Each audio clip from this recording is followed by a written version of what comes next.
So this video is the continuation part of the previous video. If you haven't watched the previous video, so please watch that first and then come to this. So in the previous video we have discussed about STP. Okay, तो अब इस video में मैं इसके algorithm के बारे में आपको डिटेल में बताने वाली हूँ. So how does it works? तो सबसे पहले हमारा जो स्टेप होता है that is root bridge election. ठीक है, तो हमारे पास तीन स्विचेस थे, ए, बी, सी. इसमें मुझे रूट ब्रिज ढूंढना पड़ेगा. ठीक है, यानी कि जहां पर भी ब्रिज बन रहा था, फॉर एग्जांपल हमारा ब्रिज बन रहा था ए टू सी वाला. ठीक है, ये जस्ट मैं आपको एग्जांपल में बता रही हूँ. इसमें बहुत सारे कंसेप्ट होते हैं, लाइक बीडीपीयू के बारे में हम देखेंगे, ब्रिज आईडीज के बारे में देखेंगे. ठीक है, तो इसमें बहुत सारे कंसेप्ट होते हैं, उसके बाद हमें ब्रिज का पता लगता है. ठीक है, ब्रिज तो कोई भी हो सकता है, ए टू बी वाला भी ब्रिज हो सकता है, बी टू सी, लेकिन हम ए टू सी वाले को ही क्यों ब्रिज मान रहे हैं, ये मेन पॉइंट आ जाता है. ठीक है, तो हमें ब्रिज को ढूंढना है. ठीक है, और जब हमें ब्रिज मिल जाएगा, ठीक है, उसको हमें क्या करना है, उसे इलेक्ट करना है, एलिमिनेट करना है. ठीक है, ताकि हमारे पास कोई लूप ना हो. फॉर एग्जाम्पल अगर ए टू सी वाला ब्रिज है तो हमने इसको एलिमिनेट करना है. ठीक है, लेकिन अब हम ब्रिज ढूंढेंगे कैसे? ठीक है, तो इसके लिए हमें चाहिए होगी ब्रिज आईडी. ठीक है, अब ब्रिज आईडी क्या होता है? It is a combination of bridge priority and MAC address. ठीक है, अब हमें ब्रिज आईडी पता लगानी है, जैसे कि ए, बी, सी, ये हमारे तीन स्विचेस हैं और हर स्विच की अपनी एक ब्रिज आईडी होगी. ठीक है, अब जिस स्विच की लोएस्ट ब्रिज आईडी होगी वो रूट ब्रिज बन जाएगा. ठीक है, सो फॉर एग्जाम्पल इसकी ब्रिज आईडी है 1, इसकी 2, इसकी 3. तो कुछ कैलकुलेशंस परफॉर्म होंगे. ठीक है, और जिसकी ब्रिज आईडी सबसे कम होगी तो उसको हम इलेक्ट कर देंगे. द सेकंड पॉइंट इज, उसके बाद क्या होगा? पाथ की कॉस्ट कैलकुलेशन, कौन सा शॉर्टेस्ट पाथ है डेस्टिनेशन पे पहुंचने के लिए. For example these are the switches A, B, C. ठीक है, this is route, this is also route and this is destination. ठीक है, तो इसमें हमारे पास पाथ कैलकुलेशन होंगे कुछ. ठीक है, कि कौन से किसकी कॉस्ट हमें सबसे कम पड़ रही है डेस्टिनेशन पर पहुंचने के लिए. For example A to B की कॉस्ट सबसे कम पड़ रही है. ठीक है, तो ए टू बी पाथ को चूज किया जाएगा और इसको इलेक्ट कर दिया जाएगा. तो सेकंड पार्ट हमारे पास कॉस्ट कैलकुलेशन आ जाता है. ठीक है, जो पोर्ट का लोएस्ट कॉस्ट होगा to the root, it is called the root port. ठीक है, तो जैसे यहाँ पर अगर इसका लोएस्ट कॉस्ट होगा तो ए को रूट पोर्ट मान लिया जाएगा. ठीक है, so these are just the points कि क्या क्या चीजें देखी जाती हैं. ठीक है, एंड देन हमें इसमें क्या देखते हैं, कॉस्ट के अंदर कौन सा पैरामीटर यूज किया जाता है, लिंक स्पीड को यूज किया जाता है. ठीक है, then designated and blocked ports. So this is very important. ठीक है, डेजिग्नेटेड पोर्ट कौन सा होगा? जहां पर हमें मैसेज एक्चुअल में पहुंच जाना है, जिसके लिए वो मेंट है. ठीक है, जिसके लिए वो बना है मैसेज. ठीक है, और हर एक नेटवर्क में एक डेजिग्नेटेड पोर्ट होगा. ठीक है, बेस्ट पाथ होगा to the root and other ports will be blocked. ठीक है, मतलब कि अगर ए टू सी जो है रूट पोर्ट, ये भी root port and this is the designated port, तो रूट पोर्ट से रूट पोर्ट वाला पाथ को ब्लॉक कर दिया जाएगा.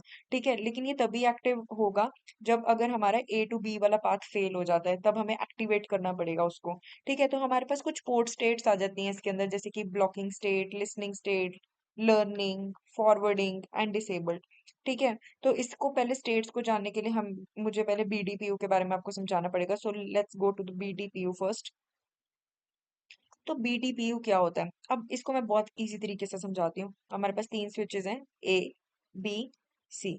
अब हर एक स्विच का ना अपना कोई एक स्पेशल मैसेज है, जैसे कि इसका M1 ले लेते हैं, इसका M2 एंड M3. अब जब भी ये अपना डाटा पैकेट को फॉरवर्ड करेंगे, तो अगर यहाँ पर लूप है तो ये क्या करेगा, ए बी को भी फॉरवर्ड करेगा, सी को भी फॉरवर्ड करेगा. अब क्या हुआ, इसने जब डाटा पैकेट को फॉरवर्ड किया, ये साथ में अपना M1 मैसेज भी इसको भेज रहा है और सी को भी अपना M1 मैसेज भेज रहा है. अब सी को लगा कि यार मेरे पास तो ये मैसेज आया है M1, तो अब ये क्या करेगा, इस डाटा पैकेट को यहाँ पर इस M1 के साथ ही फॉरवर्ड करेगा along with its own BDPU M3 के साथ भी. ठीक है, तो M1 along with M3 along with that data packet is being transferred to B and A again. अब ए को पता लग गया कि यार मेरे पास मेरा ही मैसेज दोबारा आ गया, क्योंकि ये यूनिक कॉपी होती है इनके मैसेज की. ठीक है, और ये मैसेज कोई और नहीं, ये है ब्रिज प्रोटोकॉल डाटा यूनिट यानी कि बीडीपीयू. इस मैसेज का नाम ही बीडीपीयू है. ठीक है। So these are the special messages which are exchanged between switches. अब ए को पता लग गया कि मेरे पास मेरा ही मैसेज दोबारा आ गया। जैसे अगर मैं सपोज अपने किसी व्हाट्सएप पे किसी दोस्त से बात कर रही हूँ, ठीक है, और मैंने उसे कोई पासवर्ड बताया और वो मुझे मेरा ही पासवर्ड बता रहा है, ठीक है। आई नो दिस एग्जाम्पल थोड़ा उल्ट पुल्ट है बट आप रिलेट कर लो, ठीक है। तो मुझे पता लग जाएगा कि हाँ यार, ये तो मेरा ही पासवर्ड है, ठीक है, ये तो मैंने बताया था तेरे को, ठीक है। तो that is the special message. अगर वो स्पेशल मैसेज रिसीवर को खुद को ही रिसीव हो गया तो उसे पता लग जाएगा कि हाँ, यहाँ पर लूप है, ठीक है। तो इधर हमारे पास रूट ब्रिज इलेक्शन के लिए इजीली पता लग जाता है, लूप डिटेक्शन और लूप प्रिवेंशन का पता लग जाता है, और टोपोलॉजी इंफॉर्मेशन एक्सचेंज होती है इस मैसेज में। तो these are very helpful for detecting the loops in an switches, ठीक है, स्विच नेटवर्क। अब हमारे पास ये जो मैंने आपको सारे एग्जांपल्स बताए स्विचेस से रिलेट करके, ये जस्ट वही लिखा हुआ है एग्जैक्टली। प्लीज ये मैंने लिख इसलिए दिया है ताकि आपको पता लग जाए, ठीक है। एंड एग्जाम में कई बार हमें थियोरेटिकली एक्सप्लेन करना होता है, so you can explain this example.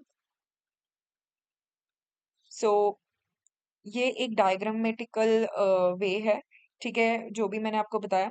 तो ये क्या हो रहा है यहाँ पर, जैसे ये ए है मेरा, ये बी है, ये सी है, ये सब क्या है, इनकी ब्रिज आईडीज हैं जो हमने पता करी थी, जो bridge priority and MAC address से पता लगती हैं।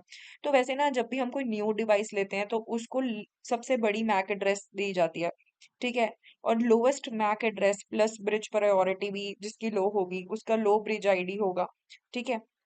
तो वो हेल्पफुल होता है हमें लूप डिटेक्ट करने के लिए, ठीक है, जो हमने अभी प्रीवियसली पॉइंट्स में डिस्कस किया वही सब, ठीक है। तो इससे हमें पता लग जाएगा। फिर लोएस्ट जो ब्रिज आईडीज वाले होंगे, उधर से हम रूट पोर्ट और डेसिग्नेटेड पोर्ट का पता लगाएंगे, और जो भी हमारी लूप होगी उसको हम डिस्कार्ड कर देंगे, like here we have discarded this, and then the message will be forwarded easily, and हमारे पास कोई ब्रॉडकास्ट टॉर्म नहीं होगा। तो एसटीबी बेसिकली प्रिवेंट करने के लिए यूज होता है ब्रॉडकास्ट टॉर्म को।